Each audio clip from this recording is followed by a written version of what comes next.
yung pagkikiss ni Ryan Agoncillo sa kanyang daughter na si Johan sa lips.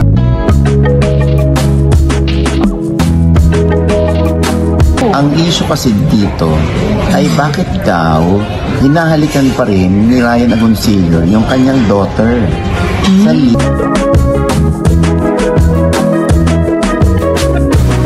At yung sinasabi ng iba ay lalo na raw at adopted. Hindi niya biological daughter.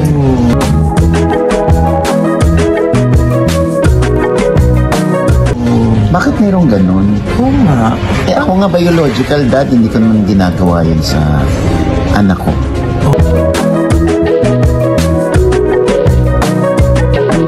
Actor, TV host na si Ryan Agoncillo na-real talk sa ginawa ni OG Diaz nang mag-viral ang pakikipag-lips to lips sa anak na si Johan sa harapan ng publiko.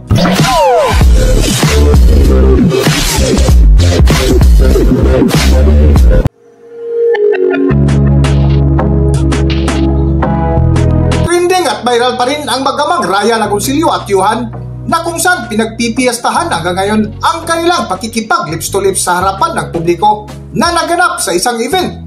Sa vlog nga ni OG Diaz ay isa ito sa kanilang mainit na paksa na kung saan ibinahagi nila ang iba't ibang komento mula netizens. Alin na? Yung pagkikiss ni Ryan Agoncillo sa kanyang daughter na si Johan sa lips. Yan ngayon ang pinag-uusapan, mamaloy. Uy, yun nga na, may mga nagre-react. At marami rin namang nagtatanggol. Oo. Ang issue kasi dito ay bakit daw hinahalikan pa rin ni Ryan Agoncillo yung kanyang daughter sa lips. Samantalang ito'y dalaga na dapat daw ay hindi ginagawa. At yung sinasabi ng iba ay lalo na raw at adopted. Hindi niya biological daughter.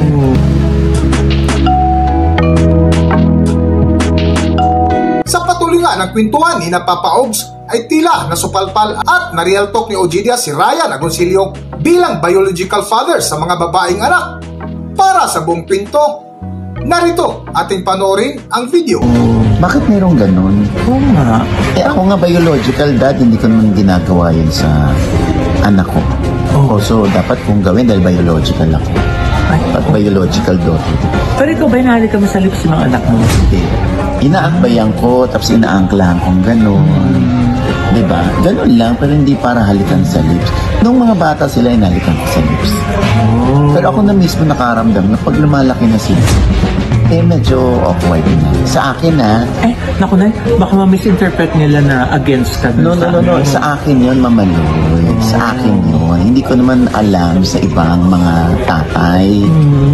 Oo, kasi katulad niyan, si Ryan, iba-iba yung opinion ng mga tao. Hati, actually. Oo nga na. Pero mas marami nagtatanggol. Hanggang dito na lang muna ang ating video at kung nagustuhan nyo, huwag kalimutan mag-subscribe at pindutin nyo na rin ang notification bell para ma-notify kayo sa ating susunod na video. Maraming salamat!